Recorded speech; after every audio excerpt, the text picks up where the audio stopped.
नमस्कार दोस्तों, मैं जीवन नरवरिया। मेरे इस YouTube चैनल जय विधि स्टडी में आपका बहुत बहुत स्वागत है। दोस्तों की जैसे कि बहुत बड़ी खबर निकल कर आई है कि मध्य प्रदेश में लगभग 4200 आरक्षकों की भर्ती होने वाली है। बहुत ही जल्दी ये भर्ती होने वाली है। इसलिए मैं आज आपको मध्य प्रदेश में जो पुलिस कांस्टेबल है उसका सिलेबस बताने आया हूं। तो हम सिलेबस को बहुत अच्छे तरीके से देखेंगे। तो आइए हम सिलेबस की चर्चा करते हैं। दोस्तों, अगर आपने मेरे इस YouTube चैनल को सब्सक्राइब नहीं किया है तो सब्सक्राइब कर लीजिए, ताकि समय समय पर आपको विभिन्न एग्ज़ाम्स से रिलेटेड अपडेट मिल सके। तो आइए सिलेबस की हम चर्चा करते हैं। सिलेबस के बारे में अगर हम देखें, इसके सिलेबस में मुख्य रूप से 4 सब्जेक्ट्स के बारे में डिटेल दे रखा है। 4 सब्जेक्ट से क्वेश्चन आते हैं। तो फर्स्ट सब्जेक्ट रहता है इसमें तर्क शक्ति वाला सब्जेक्ट रहता है। तर्क शक्ति को और रीजनिंग कहा जाता है। रीजनिंग से लगभग 30 से 40 क्वेश्चन आते हैं। ये सबसे बड़ा पार्ट है एमपी कांस्टेबल में। यहाँ से सबसे ज़्यादा क्वेश्चंस आते हैं रीजनिंग से। लगभग 30 से 40 क्वेश्चन आते हैं रीजनिंग से।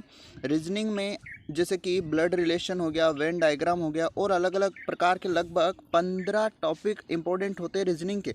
लगभग 15 टॉपिक्स से क्वेश्चन आते हैं और हर बार 20 से 30 या 30 से 40 क्वेश्चंस के आसपास रीजनिंग से क्वेश्चन आते हैं। उसके बाद अगला है सामान्य ज्ञान। सामान्य ज्ञान वाला जो ये पार्ट है ये भी बहुत इंपॉर्टेंट पार्ट है। सामान्य ज्ञान में अगर देखा जाए दोस्तों, तो लगभग 5 से 6 सब्जेक्ट होते हैं सामान्य ज्ञान में, जिसमें फर्स्ट होता है इतिहास, हिस्ट्री, दूसरा होता है जियोग्राफी, भूगोल। भूगोल में भारतीय भूगोल और विश्व का भूगोल दोनों शामिल रहता है। उसके बाद तीसरा आता है इसमें पॉलिटी, जिसको राजनीति कहा जाता है। राजनीति से भी यहाँ क्वेश्चन आता है। उसके बाद इकोनॉमी से बहुत कम क्वेश्चन आता है। अधिकतम जीके से अगर हम देखें तो मुख्य रूप से जियोग्राफी, हिस्ट्री और पॉलिटी से क्वेश्चन आते हैं। उसके बाद इस सामान्य ज्ञान में एक महत्वपूर्ण है एमपी जीके।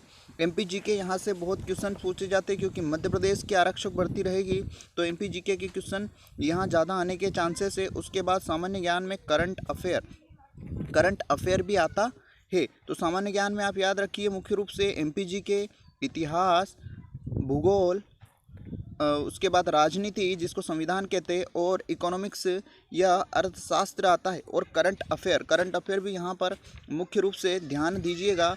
उसके बाद अगला आता है गणित से यहाँ लगभग 10 से 20 क्वेश्चन या कभी कभी 20 से 25 क्वेश्चंस भी आने के चांसेस होते हैं। तो मैथ्स भी एक बहुत बड़ा पार्ट है।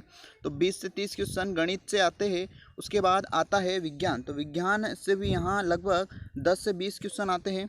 विज्ञान से आप 10 से 20 क्वेश्चन आने के चांसेस रहते हैं। तो विज्ञान भी बहुत इसका इम्पोर्टेंट पार्ट है। तो विज्ञान में तीनों विज्ञान आ जाएंगे। फर्स्ट बायोलॉजी, जीव विज्ञान और केमिस्ट्री, रसायन विज्ञान और फिजिक्स, भौतिक विज्ञान, तीनों को आने के चांसेस है। तो आपके लिए ये सिलेबस बहुत ही महत्वपूर्ण है।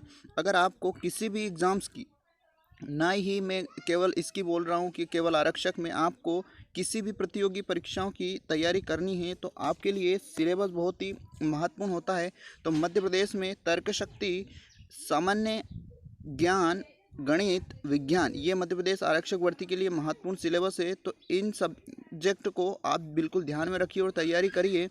अगले वीडियो में हम चर्चा करेंगे कि मध्य प्रदेश की जो ये आरक्षक भर्ती है इसके लिए कौन कौन सी बुक्स हमें पढ़ना चाहिए। इन बुक्स की हम चर्चा करेंगे। अगर आपको मेरा ये वीडियो अच्छा लगा, आपके लिए नॉलेजेबल लगा, तो आप इसे कमेंट, लाइक और शेयर ज़रूर कर दीजिएगा। इसके साथ मैं विदा लेता हूँ। जय हिंद, जय भारत।